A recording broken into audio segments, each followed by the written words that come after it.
David Smith. I want to thank you all for coming here so quickly, but I think that, as you know, a hallmark of my administration has been transparency. And when I get information from community members or others, I like to make sure that we bring it to the forefront immediately. And today I learned of information that I want to bring to the community's attention in light of the conversation that takes place in cities across America as it relates to immigration enforcement. On Monday, March 24th, the Rochester Police Department received an emergency request for backup at the scene of a traffic stop on Whitney Street in the city of Rochester. The requesting agency was the Federal Office of Homeland Security, HSI, also referred to as Border Patrol. Requests like this for backup sometimes happen sometimes when other law enforcement agencies feel the scene is unsafe for themselves or others. RPD responds to these scenes to ensure the locations remain safe. But I want to be clear, and the chief will speak to this in a second. I want to be unequivocally clear. As the executive of the city of Rochester, it is our jobs to make sure that we follow our policies. And our policy clearly states that the Rochester Police Department is not responsible for and does not engage in enforcement of immigration laws, does not perform the functions of federal immigration officers, and does not assist any federal officers in the enforcement of immigration laws. These are federal functions, not city functions. So based on my preliminary review of this incident, the officer who responded to the scene may have violated and appears to have violated city policy. The officers on the scene were verbally directed the occupants to get out of the vehicle, and this is against our policy.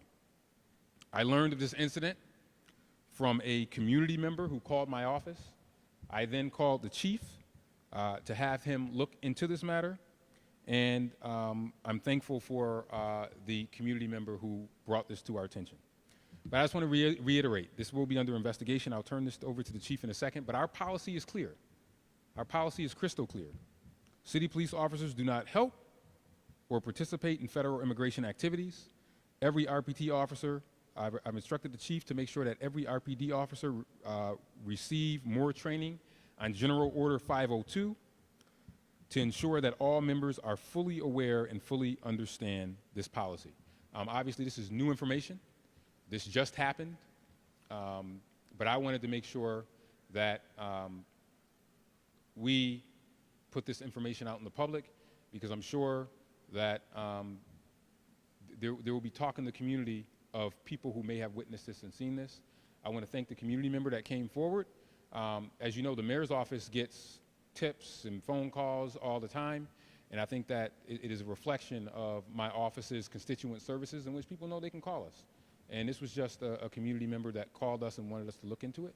But we look into every matter that comes into the mayor's office, and I want to thank the chief for jumping on this and addressing this as soon as possible. I want to turn it over to the chief to say a few words. Again, this is very early, preliminary in the investigation, but I'll turn it over to the chief. Chief. Thank you, Mayor. So as the mayor said yesterday, I was made aware of an incident that occurred on Monday night when our officers were urgently called to assist Border Patrol. Being a police agency in a sanctuary city, our mission is twofold: ensuring both the safety of fellow law enforcement officers, while at the same time ensuring that we uphold the tenets of being a sanctuary city and protecting the rights of all. So I've been going over the body-worn camera video. Again, this is preliminary, as the mayor said, but I will give you some more factual information as I know it. I have ordered an internal investigation. Obviously, that will take time, but in the interest of being transparent, I will go over what we have seen and what we have done so far. So Monday night at approximately 5:37 p.m., RPD officers did observe some officers in Border Patrol uniforms that had a van stopped on Lyle Avenue near Whitney Street. The RPD officers drove by. Everything seemed to be fine. They did not stop as per our policies. There seemed to be no need for Border Patrol to be in need of our assistance. This occurred several times, and they were there for over 20 minutes with this van. At approximately 6:03, the Border Patrol dispatcher contacted the Monroe County 911 Center and requested an emergency response for the Border Patrol officers on Lyle Avenue. The 911 Center asked specifically, are you requiring an emergency response? And they said, yes, we would like an emergency response. RPD cars were then dispatched. The first RPD supervisor arrived at 6:05 p.m. Immediately upon arriving, the supervisor canceled the emergency response based on what he saw from the situation. From watching the body-worn camera footage, what is concerning to me is, despite the fact that we were called, we went lights and siren, I see in the video a total lack of urgency on the part of multiple Border Patrol officers at the scene. What is also very concerning is that RPD officers, when out of view of the supervisor who was on scene, do initiate contact with occupants of the vehicle while Border Patrol stands by, when in reality they should be initiating contact. We should be there ensuring their safety. The body-worn camera does depict the RPD supervisor on scene giving specific directions to RPD officers and ensuring that the Border Patrol officers on scene are actually engaging the occupants of the van. Is distracted by a female on the scene, and it is during this, out of view of the supervisor, that RPD officers do remove and handcuff some of the occupants of the van. Once the van is empty, the RPD personnel left the scene.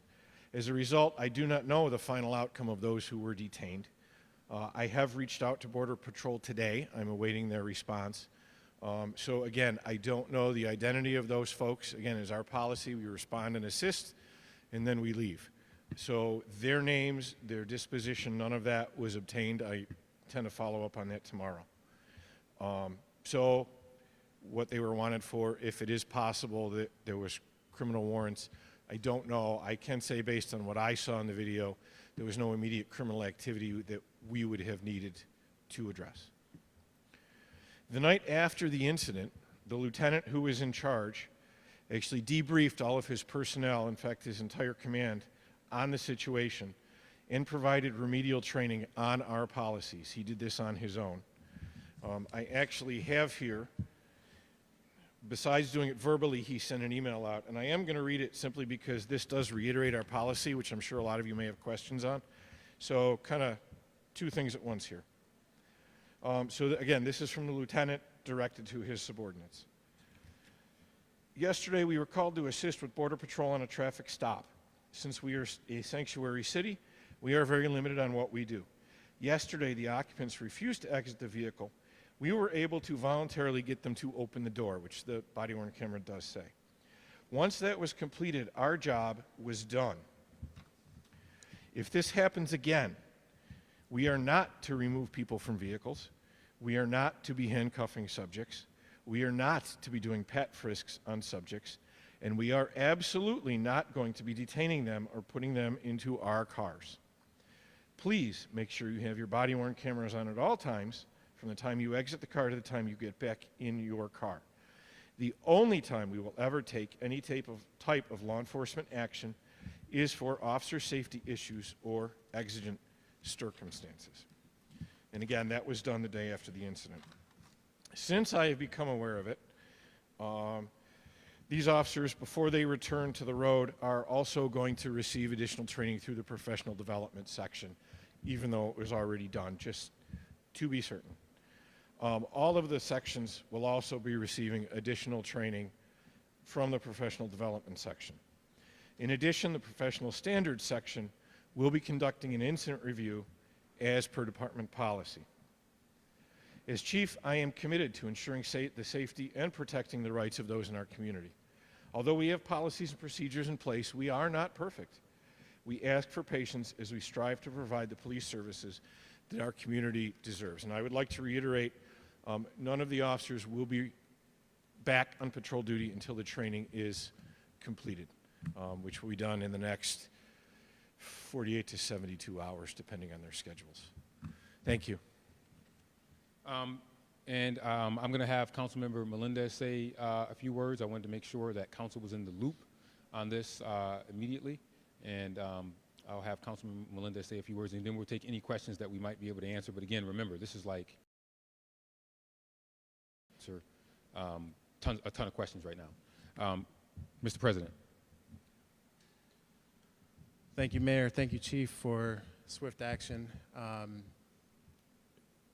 One of the things that I want is that we are hearing in our community that there is an uptick in what I'll call driving while Latino. And regardless of local policy, we know that there's federal actions that are being taken that are creating this discourse nationally. And unfortunately, I don't have the circumstances around this incident, so I don't want to assume anything here. I let the investigation run its course. But the reality is there's a lot more profiling, a lot more disdain for being Latino right now in this country. With that being said, we have a policy, and it is the responsibility of the council to ensure that we are following our policies and the administration to implement practices and procedures. And I'm appreciative of the chief immediately taking action to ensure that there is training, that there is an internal investigation and audit as to what has happened in this particular situation.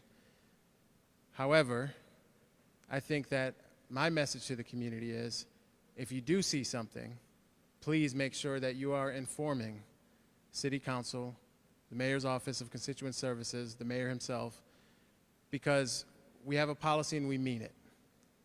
And we want to make sure that we are following what we say, what we put in as our position here in city government, and that to our community, we are supportive of everyone. With all that being said, if it comes out that there was a greater reason for this stop, certainly we also want to follow the law. But with that being said, to my people in the community, please let us know if there is incidences that involve local law enforcement so that we can be sure that we are all on the same page and hold each other accountable. Thank you. Thank you.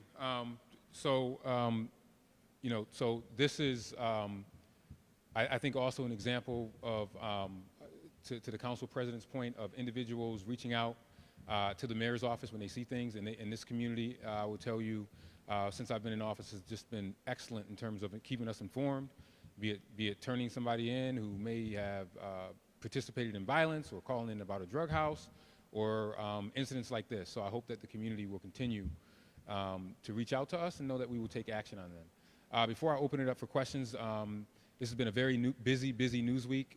In addition to this incident, I just want to remind folks that our thoughts and prayers are still with the incident that happened at School of the Arts 2 days ago. We are still processing that as a city, and want to remind people on April 12th about the mental health and substance abuse fair that we will be having at School of the Arts on the 12th. That tragedy, I think, brings to bear a lot of the challenges that we have with young people as it relates to mental health. I never thought that we would experience in a school building what we saw a couple of days ago, but we have to rise to the occasion to make sure we take care of our young people. But I will take any questions that you may have on this, and again, if we can't answer it, I don't believe in making stuff up. We will just tell you we don't have an answer, and we'll have to get it. But we'll answer be garnered in the past 24 hours, but really in the last couple of hours as the chief has been delving into this. So, any questions? Yes. I don't know if do we know the exact? Do we? I don't have the list in front. I don't have the list in front of me. The deputy chief was working on that for me, but it's approximately 10 or 11 that were at the scene. We do have the names, and we're ensuring that the training is done. I just don't have them on me. Well, again, the professional standards section will do an investigation on the incident, so anyone who is at the scene will be part of that investigation.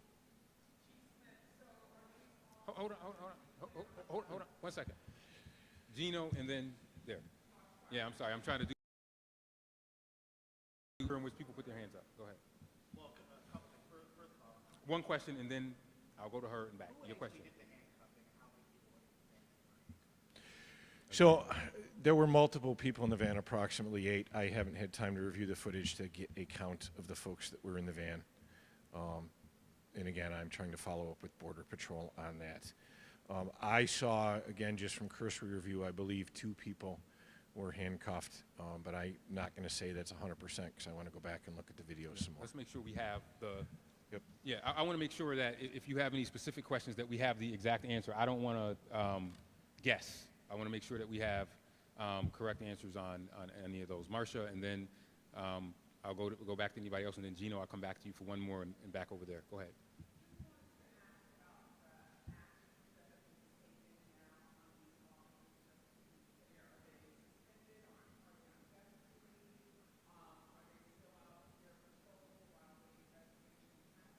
So you want to answer that? As I said, the officers that from this incident that were on duty today are in training as we speak. The other officers that are not on duty will be in training before they go back out to the road. But they're not on the road now. But they are not on the road now. Okay. Yes.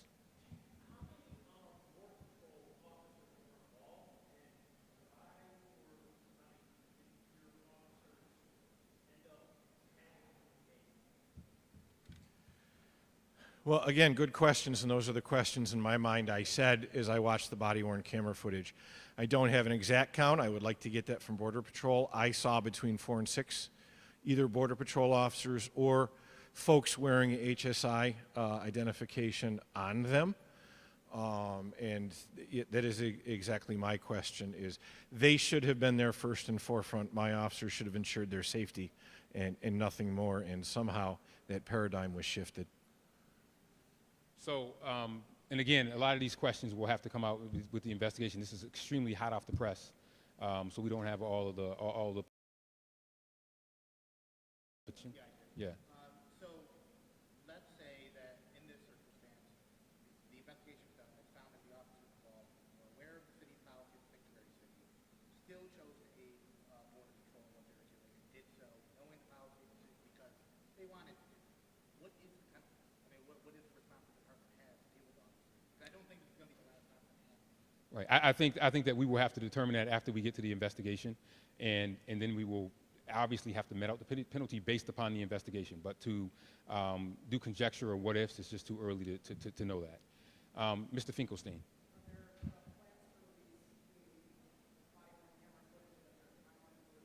I don't know if there's a timeline for release, but body-worn camera footage is public, so I'm sure it will be released at some point. We routinely release body-worn camera footage, so it probably will be released. Who else we got? Anybody else?